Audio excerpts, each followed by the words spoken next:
ஸ்வேதாவும் மயூரியும் என்னடா இது இவங்க 2 பேரும் ஒன்றுமே பண்ண முடியலையே, இந்த வந்து ராதா அத்தை இருக்க வரைக்கும் ஒன்றுமே பண்ண முடியாது அப்படின்னு சொல்லிட்டு மயூரி டென்ஷன் ஆகுறாங்க. அடுத்த நாளைக்காவது எப்படியாவது வந்து இவங்க 2 பேரும் ஒன்றா இருக்கிறத வந்து விடக்கூடாது அப்படின்னு சொல்லிட்டு முடிவு பண்ணுறாங்க. இங்கே வந்து ரூமுக்கு வராங்க. வந்தால் ஒரே அலங்கரிச்சிருக்கு. அவ்வளோ அழகாக வந்து அலங்காரம்லாம் சூப்பராக பண்ணியிருக்காங்க அந்த பெட்ரூமில். அதை பார்த்துட்டு வந்து அப்படியே வந்து பார்க்குறாரு. ஒன்றும் புரியல அவருக்கு. என்னங்க இது இவ்வளோ சூப்பராக அலங்காரம்லாம் பண்ணியிருக்காங்க, இந்த மாதிரி ஹோட்டலுக்கெல்லாம் வந்து இந்த மாதிரி அலங்காரம்லாம் பண்ணுவாங்களா அப்படின்னு சொல்லிட்டு ஒன்றுமே தெரியாமல் கேட்குறாங்க. நம்ம கட் பண்ணி அதை பார்த்துட்டு அதெல்லாம் ஒன்றும் கிடையாது, இது ஃபஸ்ட் நைட் வந்து ஏற்பாடு பண்ணுறதுக்காக பண்ணியிருக்காங்க அப்படின்னு. ஏங்க நம்மளுக்கு ஃபஸ்ட் நைட்டா, அதுக்கு தான் ஏற்பாடு பண்ணியிருக்காங்களா அப்படின்னு அப்படியே பார்த்துட்டு முறைக்கிறாரு. என்னங்க நீங்கள் எனக்கு தெரியாது தானே கேட்டேன் அப்படின்னு. நீங்கள் அந்த மாதிரி நினச்சிக்கிட்டு நம்ம 2 பேர் ஹஸ்பண்ட் ஒய்ஃப் இல்லை ஹனிமூன் கப்பல்னு சொல்லிட்டு இந்த மாதிரிலாம் ஏற்பாடு பண்ணுவாங்க, அதை தான் அவங்களும் பண்ணியிருக்காங்க இந்த ஹோட்டலில், வேறு ஒன்றும் கிடையாது அப்படின்னு. அப்படிங்களா, அப்போது இந்த அலங்காரத்துக்குலாம் தனியாக சார்ஜ் பண்ணுவாங்களா அப்படின்னு. அதெல்லாம் நம்ம புக்கிங் பண்ணுறோம்ல அதுலேயே வந்துடும் தான் நான் நினைக்கிறேன் அப்படின்றாங்க. சரி ரொம்ப சூப்பராக பண்ணியிருக்காங்கங்க, ரொம்ப அழகாக இருக்குல்ல அப்படின்னு. ஆமாம் இதெல்லாம் தேவையில்லாத அலங்காரம், தேவையில்லாத வேலை பண்ணிகிட்ருக்காங்க அப்படின்ட்டு டென்ஷன் ஆகுறாரு. ஏங்க தேவையில்லைன்னு சொல்கிறீங்க, எவ்வளோ நல்லா இருக்குது, இதெல்லாம் படுத்த எவ்வளோ சந்தோஷமாக இருக்கும் அப்படின்னு.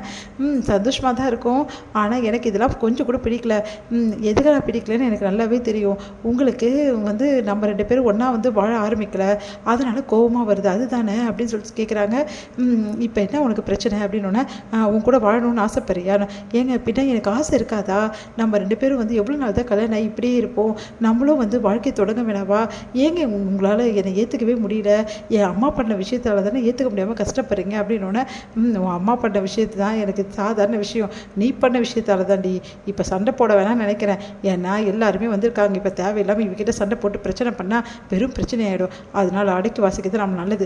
இங்கே பாரு கண்மணி, தேவையில்லாதெல்லாம் பேசிகிட்டு இருக்காம போயிட்டு ஃப்ரெஷ்ஷப் ஆகிட்டு போய் படுத்து தூங்க போ. முதல்ல இங்கே இருக்க அலங்காரத்தெல்லாம் பெட்லெல்லாம் மேலே இருக்கிற பூவெல்லாம் முதல்ல எடு, தூங்குறதுக்கே வெறுப்பாக இருக்குது அப்படின்னு. பூவை பார்த்து வெறுப்படைகிற ஒரே ஆள் இவராக தான் இருப்பார், எவ்வளோ அழகாக இருக்குது அப்படின்னு சொல்லிட்டு அப்படியே பார்க்குறாங்க. அந்த பூவாலேயும் சொல்லிட்டு அன்பு கண்மணின்னு சொல்லிட்டு அவ்வளோ அழகாக வந்து எழுதி வைக்கிறாங்க நம்ம கண்மணி. அதை வந்து அன்பு வந்து ஃப்ரெஷ்ஷப் ஆகிட்டு வந்து பார்க்குறாரு. பார்த்துட்டு வந்து அப்படியே வந்து அந்த பெட்ஷீட்டை எடுத்துடுறாரு. உடனே மனசு கஷ்டப்படுறாங்க நம்ம கண்மணி. ஏன் தான் இப்படிலாம் பண்ணுறாரோ அப்படின்னு சொல்லிட்டு அப்படியே பார்த்து முறைக்கிறாங்க. அடுத்து வந்து நாள் வந்து எல்லாருமே வந்து கிளம்புறாங்க வெளியே போகிறதுக்கு. அப்போ வந்து சரி எல்லாருமே கிளம்பலாம், ஒன்றா போகலாம் அப்படின்னு சொல்கிறாங்க. அன்பு கண்மணி எல்லோரும் தனியாக வந்துக்குங்க, பசங்க கூட வந்துருங்க அப்படின்னு நம்மளாம் சொல்லிட்டு இருக்காங்க. அதை பார்த்து ராதா வந்து இவங்க விடவே மாட்டாங்க போட்டுருக்கு, இவங்க 2 பேர் தனியாக வெளியே போகிறதுக்கு ஏதாவது ஒரு ஐடியா பண்ணணுங்க அப்படின்னு சொல்லிட்டு அவங்க வீட்டுக்கார்ட்ட சொல்கிறாங்க. உடனே வந்து ஆமாம் ஏதாவது ஒரு ஐடியா பண்ணலாம் இரு அப்படின்னு சொல்லிட்டு இங்கே பார்த்தீங்களா இங்கே ஒரு சூப்பரான ஒரு இடம் இருக்குது, அந்த இடத்துக்கு தான் நம்ம எல்லாரும் போகிறோம், ரொம்ப ஜாலியாக இருக்கும். கண்மணியும் அவங்க வேற ஒரு வண்டியில் போட்டோம், நம்ம இந்த வண்டியில் போகலாம் அப்படின்னு சொல்லிட்டு எல்லாரும் ஏமாற்றி வந்து அந்த வண்டியில் வந்து கூட்டிகிட்டு போயிடுறாங்க. எங்கள் அன்பும் கண்மணி மட்டும் தனியாக ட்ரைவ் பண்ணுறாங்க, நீங்கள் இந்த இடத்துக்கு போயிட்டு வாங்க அப்படின்னு சொல்லிட்டு அனுப்பிச்சி விட்றாங்க. இங்கே வந்து அன்பு வந்து எதுக்காக நம்மளை மட்டும் இங்கே தனியாக அனுப்பிச்சாங்கன்னு தெரியல, ஏன் தான் இப்படி பண்ணுறாரோ தெரியல அப்படின்னு சொல்லிட்டு வராங்க. அன்பு கண்மணி எங்கே அப்படின்னு சொல்லிட்டு மயூரியும் வந்து ஸ்வேதாவும் கேட்குறாங்க.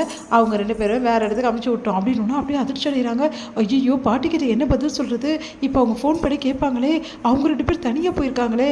இங்கே பாருங்கள் அவங்க 2 பேருக்கு தான் ஹனிமூனுக்காக வந்திருக்காங்க, அதனால் நம்ம கூட சேர்ந்து வந்திருக்கோம், அதனால் நம்ம எல்லாரும் அவங்கள டிஸ்டர்ப் பண்ணாமல் இருக்கிறது தான் நல்லது, தேவையில்லாமல் பண்ணிட்டு இருந்தீங்க அப்புறம் நல்லா இருக்காது அப்படின்னு சொல்லிட்டு போகிறாங்க ராதா. அதை கேட்டுட்டு வந்து செம்மையாக டென்ஷன் ஆகிறாங்க. ஐயோ இப்போ பாட்டிக்கிட்ட நல்லா நம்ம மாட்டிக்கணும், அவங்கள சேர விடக்கூடாதுன்னு நம்ம சொல்லிட்டு இருந்தோம் பாட்டிக்கிட்ட, இப்போ தனியாக வேறு அவங்க போயிட்டாங்களே அப்படின்னு சொல்லிட்டு புலம்புறாங்க. இங்கே வந்து நம்ம அன்பு என்ன பண்ணுறாரு, கார் ஓட்டிகிட்டே வராரு.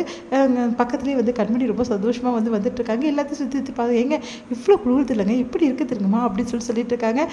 ஆமாம் பின்ன இங்கே குளிராமல் எப்படி இருக்கும், ஏற்காடு இல்லை சூப்பராக தான் இருக்கும் அப்படின்னு சொல்லிட்டு வராரு. எங்க உண்மையிலே செம்மையாக இருக்குங்க அப்படின்னு சொல்லிட்டு அப்படியே பார்த்துட்டு வராங்க. திடீர்னு வந்து ஒரு பக்கம் வந்து கார் வந்து வளைக்கிறாரு. அப்படியே வந்து கண்மணி வந்து அன்போட வந்து மேலே வந்து விழுந்துடுறாங்க. 2 பேரும் ஒருத்தர் பார்த்துக்கிறாங்க. சாரிங்க அப்படின்றாங்க. ஒழுங்காக உட்கார கற்றுக்கோ, சீட் பெல்ட் போட்டிருக்கல கரெக்டாக உட்கார மாட்டியா அப்படின்னு சொல்லிட்டு திட்டுறாரு. என்னங்க நீங்கள் நான் வேணும் நான் பண்ணேன் அப்படின்னு சொல்கிறாங்க. அடுத்து வந்து இறங்குறாங்க. இறங்குனா அந்த பிளேஸ்லாம் ரொம்ப அழகாக இருக்குது. ஏங்க இந்த இடம் இவ்வளோ சூப்பராக இருக்குது தெரியுமா, செம்மையாக இருக்குங்க அப்படின்னு சொல்லிட்டு ரொம்ப சந்தோஷப்படுறாங்க. உடனே வந்து அன்பு வந்து ரசிக்கிறாரு கண்மணியே. முதல் முறையாக இதோட முடியுது.